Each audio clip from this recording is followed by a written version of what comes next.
Les projets que forme le cœur dépendent de l'homme, mais la réponse que donne la bouche vient de l'Éternel. Toutes les voies de l'homme sont pures à ses yeux, mais celui qui pèse les esprits, c'est l'Éternel. Recommande à l'Éternel tes œuvres et tes projets réussiront. Je ne savais jamais quoi faire de ma vie. Je changeais souvent d'avis. Des fois, je voulais faire ça, parfois autre chose. J'étais jamais au clair. Par la pression autour de moi, j'essayais au moins de trouver quelque chose qui me plaisait au minimum. Mais au fond de moi, quelque chose de plus fort brûlait.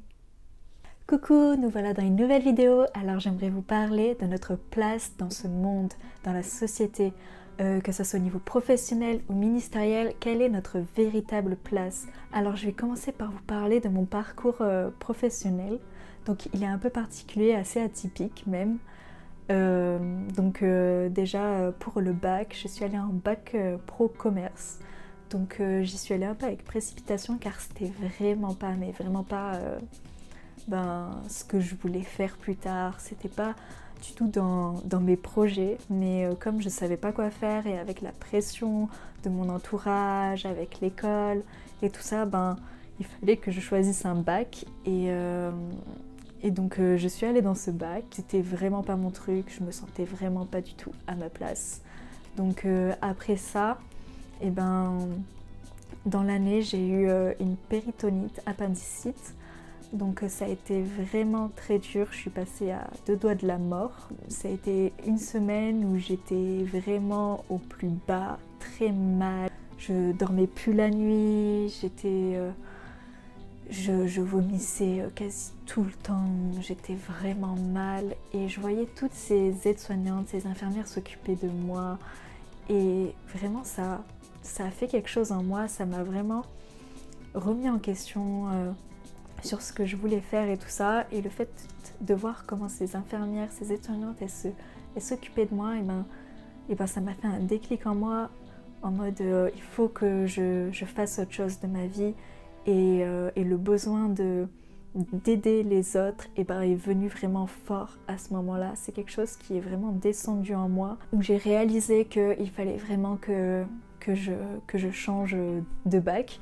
Donc par la suite, après, j'ai quand même fait toute mon année de commerce, mais du coup en première, je suis allée en bac service à la personne. C'était vraiment bien, mais je ne savais quand même pas ce que je voulais faire. Il y avait encore cette pression, je voyais tous les métiers et tout ça, mais je ne savais pas du tout. Donc je me suis quand même, comme il y avait ce côté médical que j'aimais beaucoup, je me suis quand même dirigée vers infirmière. J'ai fait, après mon bac, j'ai fait une prépa infirmière. Donc c'était vraiment une année très particulière et une année de remise en question totale sur mon avenir, sur tout.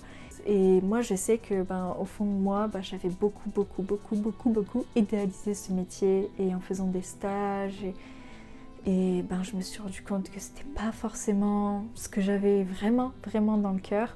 Et comme j'avais vraiment le désir depuis longtemps de faire missionnaire, c'était quelque chose par contre qui brûlait en moi, et j'ai associé infirmière à missionnaire, et pour moi c'était vraiment le combo parfait. Je me suis dit, j'ai un métier et en plus je pourrais aller en mission, donc c'est génial et tout ça.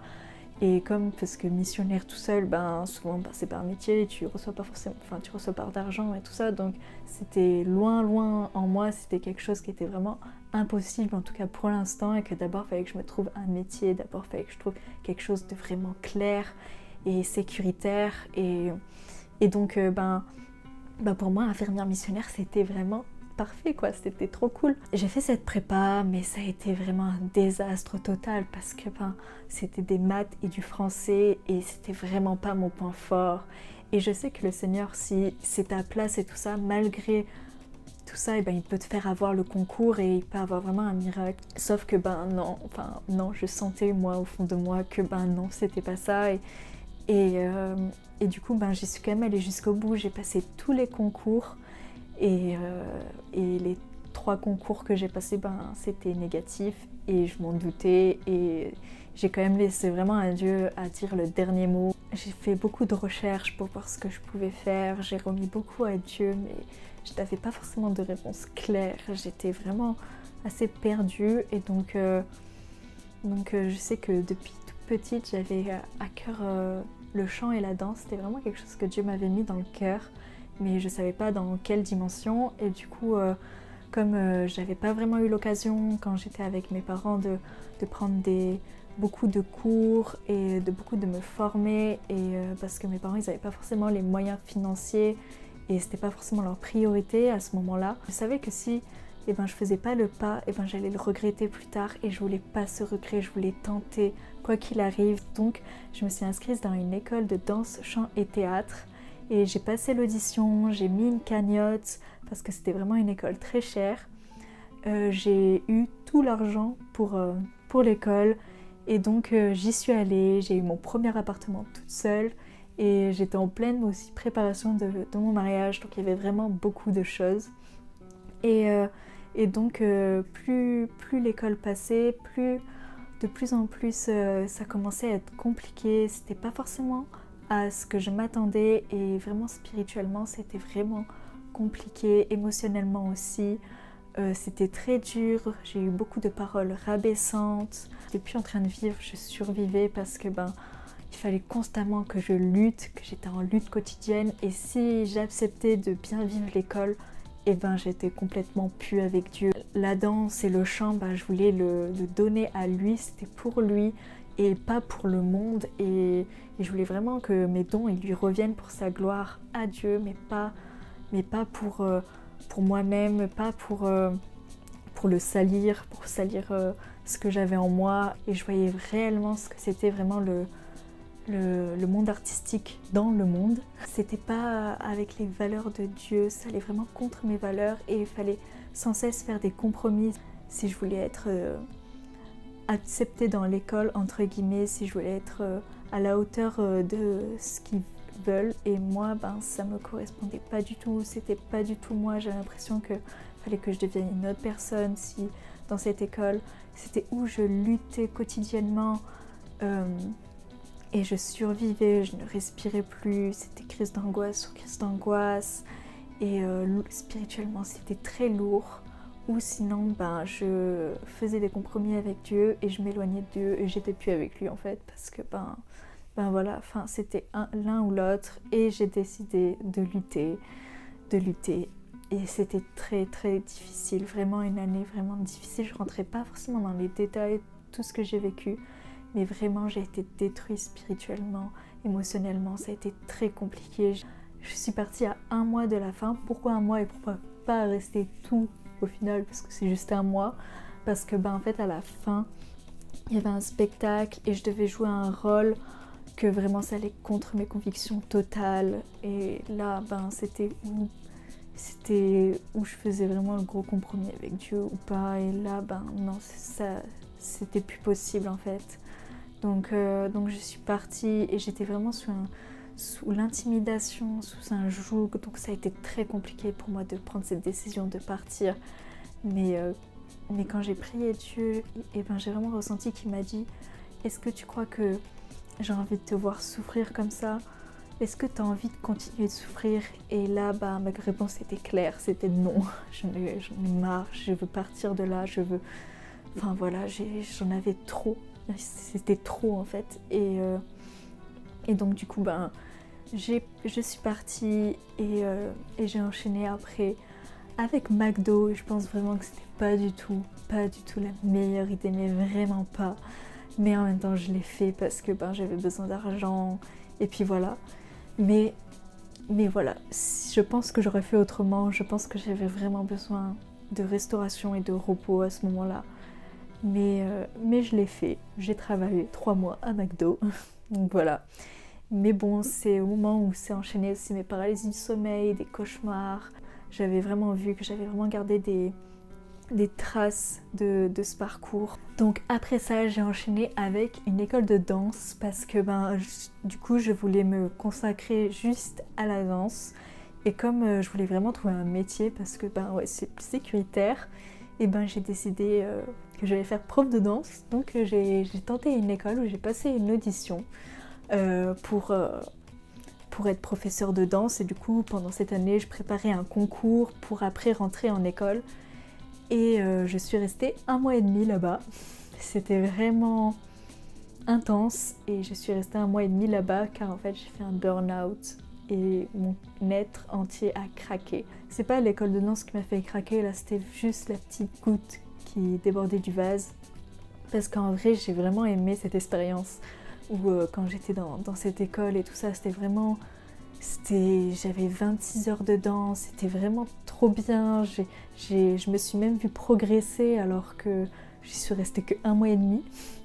Mais c'était vraiment génial, mais j'ai craqué, je mangeais plus, j'arrivais plus à rien faire, j'arrivais en cours, je galérais, j'avais vraiment du mal à suivre, c'était un niveau vraiment au-dessus du mien en plus, donc j'avais 100 fois plus de travail que les autres. On m'avait dit que j'avais vraiment beaucoup de travail à faire, beaucoup plus que les autres, que je devrais vraiment m'acharner en fait pour y arriver, et c'était pas possible.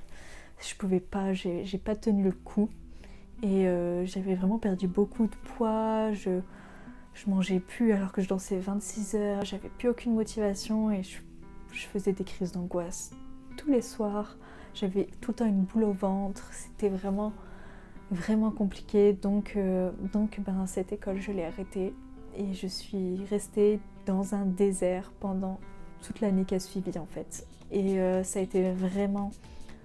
Je vais pas forcément raconter tout ce qui s'est passé pendant ce désert, c'était très fort spirituellement, que ça soit du bon côté, mais aussi du mauvais côté, beaucoup d'intimidation, mais en même temps beaucoup de profondeur avec Dieu. Et moi je suis pas la personne qui aime rien faire, j'aime pas rien faire de ma vie, et du coup je postulais à plein de travail, j'ai même essayé de faire du bénévolat, mais toutes les portes se fermaient, j'essayais de faire un truc quoi.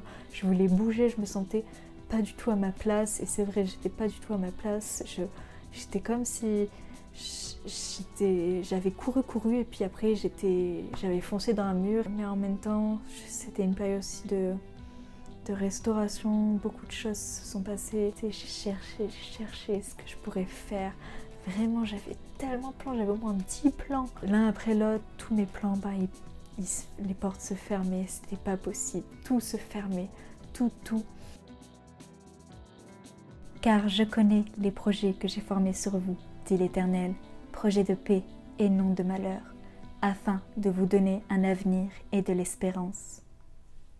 Juste au moment où je me souviens de ce que j'avais vraiment à cœur depuis tant de temps, de ce que je désirais vraiment, ce qui était au fond de moi et qui brûlait. Mais pour moi, c'était tellement impossible que c'était même pas dans mes plans en fait, parce que pour moi, c'était quelque chose de... Ouais, je pense que ça sera pas tout de suite, quoi, peut-être plus tard ou quoi. Et en fait, ce que j'avais vraiment à cœur, c'était de me former pour Dieu, de faire une école où je puisse vraiment étudier la parole, étudier qui elle est. Il y a une école biblique qui a ouvert. J'ai eu une conviction, vraiment j'avais jamais eu une conviction autant grande pour cette école, et je savais que ma place elle était là-bas, je savais que maintenant il fallait que je me forme pour lui, et après le reste, l'avenir, le travail, le ministère, tout qui me montrerait après, mais là il fallait que je me forme et après c'est lui qui fera le reste. Ça demandait beaucoup de sacrifices, mais en même temps c'était un rêve, c'était vraiment un rêve. Depuis mes 15-16 ans, j'avais vraiment à cœur cela, de me former, et pour moi c'était tellement quelque chose de pas possible que c'était juste au fond de moi, mais c'est tout. J'ai atterri dans une école biblique pour étudier pendant 2 ans, et c'était vraiment extraordinaire. Il y avait des moments difficiles, oui, mais en même temps c'était aussi merveilleux. Et quand tu sais que tu es à ta place, quand tu sens que tu es à ta place, et tu regardes devant et tu y vas quoi. Mon parcours est vraiment atypique, mais en vrai je le regrette pas, car au moins ça m'a fait vraiment réaliser où était vraiment ma place. Souvent, le plan de Dieu, il est déjà à l'intérieur de nous, c'est quelque chose qui nous fait vibrer, c'est quelque chose qui est en nous, c'est quelque chose qui brûle. On a envie de s'acharner à faire autre chose, car vraiment ça paraît immense à nos yeux, ou c'est quelque chose de vraiment qui n'est pas du tout sécuritaire dans la société où on vit. Donc on cherche autre chose. Mais il faut accepter le plan parfait de Dieu car c'est vraiment la meilleure chose pour nous et on manquera jamais de rien. Et souvent, on doute si c'est le projet de Dieu ou le nôtre. Il faut que tu te poses la question, est-ce que c'est pour m'accomplir moi-même ce rêve ou c'est pour servir les autres? Est-ce que c'est pour les autres ou c'est pour moi? Et si c'est pour les autres, Dieu il veut t'utiliser, il veut t'utiliser pour les autres et c'est pas pour toi, c'est pas pour que toute la gloire te revienne, c'est pour la gloire de Dieu. Quand ta volonté c'est de faire la volonté de Dieu, quand ta prière c'est que ta volonté soit faite dans ma vie, tu peux être sûr que Dieu il va te montrer, il va t'ouvrir les bonnes portes. Si vraiment ton rêve c'est de faire le rêve de Dieu, parce qu'en fait Dieu quand il te met un rêve, c'est pas quelque chose que t'aimes pas, en fait c'est quelque chose que c'est fait pour toi, c'est ajusté pour toi. Il te connaît parfaitement et du coup il sait ce qui est le mieux pour toi et donc il a un plan parfaitement pour toi. Il faut pas que tu refoules ce que tu as dans le cœur parce que Dieu il te met des choses à cœur, il est dans ton cœur. Donc ne refoule pas tout ça et demande juste lui de l'enlever ou de le faire grandir si c'est sa volonté. Vraiment, si tu es prête à abandonner tous tes rêves à Dieu, tu vas pas du tout être prête du résultat car vraiment il a des choses immenses pour toi. Il a un plan tellement parfait que tu attends pas, c'est tellement immense, il te révèle pas tout de suite parce que ça pourrait te faire peur, il te révèle juste les premiers pas, mais juste sois en confiance et foi. Laisse-toi surprendre par lui, car vraiment la vie avec Jésus, c'est pas ennuyeux, mais vraiment pas. La vie avec Jésus, c'est un voyage rempli de belles surprises.